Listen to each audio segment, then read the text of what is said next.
Yep. 2 And Toms who and a else? Buckman. Just That's you it. 4 guys? Yep. Okay. You guys ready? Yeah. I hope so. On the count of 3. Fuck's the dentist. You ready? No noise? No noise. Someone's chewing. Wait. Swallow it.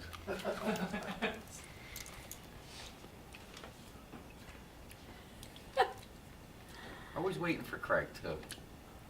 Okay.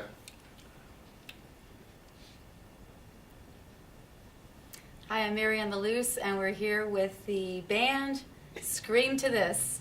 And today we have Craig Buckman and Tom Ragusa. They call me the Buckman. Ragusa. Ragusa. Okay, got it They down. call him Rags, T-Rags. They call me the You Buck. have a lot of names, I hear. Yeah, lots Yeah? of names. Well, 2. And people call you a lot of names. Yeah. They call me the Buckman. The Buckman. There's no Craig. You're like, who's this Craig guy? He's the Buckman, you know? Okay. First name Buckman, last name Buckman. So you guys do this full time? You have another job? What's going on? Yeah, have another job. You have another job? Unfortunately, in music, most of the times you have to have another job or you live on the street.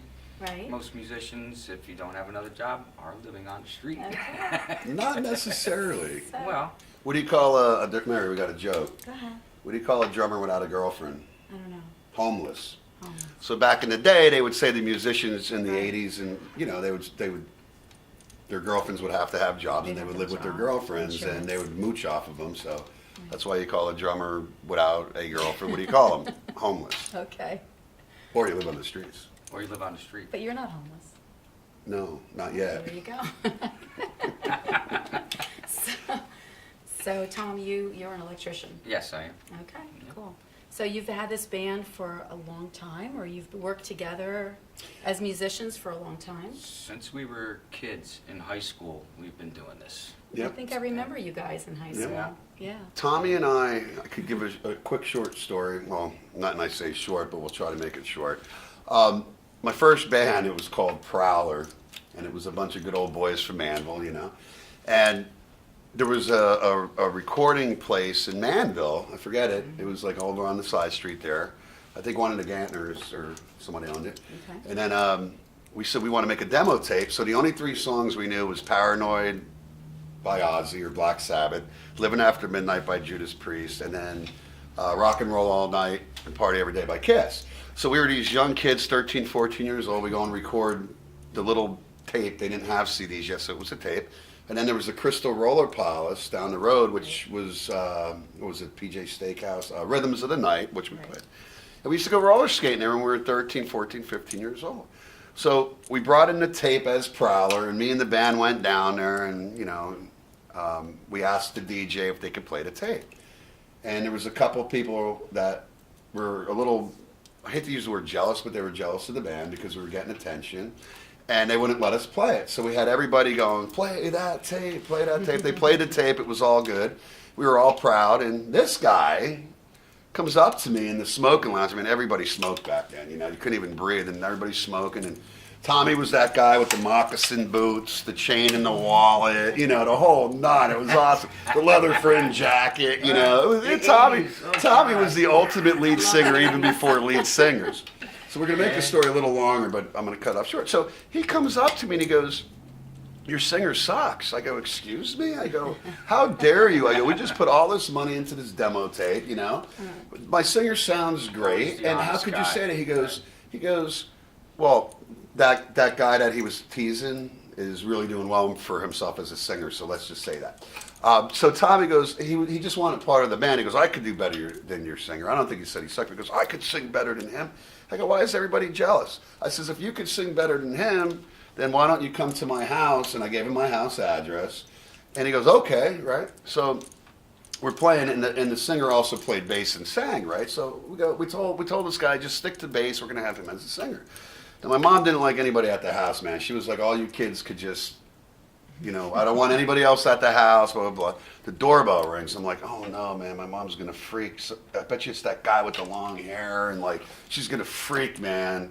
And I heard, Craig, you got a stranger at the door. So Tommy came down, he sang, and then the rest was history. He was so amazing, we kept him. Unfortunately, the kid who was playing with us wanted to sing and play bass, so we lost him, and we had to hire a new bass player. The rest was history. We started doing the high school. You know, we were doing like the little shows at the high school. But then we started playing the whole club circuit in Sayreville at 15 and 16 years old. He was 17, so he was driving all of our equipment.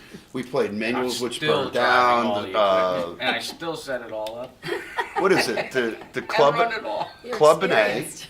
We can't afford a sound man, so any good sound man that want to work for free, hey, Oh, Scream yeah. to This is looking. But at 16, we played Mingles, we played Club and A, we played like this whole club We played circuit some in pretty good 35 clubs, as yeah. kids, and because he would drive us there. So when clubs were still in, we were opening up for big bands and stuff. And a matter of fact, wasn't this place a club at one time? This Yeah, little, Yeah. yeah, before this. what was it called? It was a dance club. Coconuts. Coconuts. Oh my We God, that's played this place when it was Coconut. Yeah. We were still in high school. Every little high school person and girls and That's boys right. and We everybody played was right here. And I did my first drum And show you're solo here? right in Yeah. this place Still here. at Coconuts. But that's how Tom and I met, and we've been friends ever since. We've been in and out of bands ever since. Original music, non-original music. But now we found the right band. We said we want to go back to our rock and roll, our metal, our hard rock, all the stuff we grew up with. In today's day and age, not a lot of people listen to the music that we love, but we've made a pact and we says we're going to play what we love and we're going to do it great, and that's why we're starting. It's funny because that's what I said when I started the band, that I really wanted to play the songs that I love to sing. And it turned out to be the songs that people love to hear. So it really worked out. And, you know, the set list was really good. Came out really good. And you come out, you'll love it. Really love the band. It's good. What do we have, 4 shows, Tom? We already? we had about 4 or 5 shows. We have a variety of old heavy metal between Quiet Riot and Led Zeppelin. We do Journey, Rush. So all the old heavy metal AC/DC, and all Kiss, the right. hard classic rock and stuff like that is what we're doing. Okay, we'll be right back. We're going to find out exactly where they're going to be playing next, and there are different events that they have in the future. Coconuts.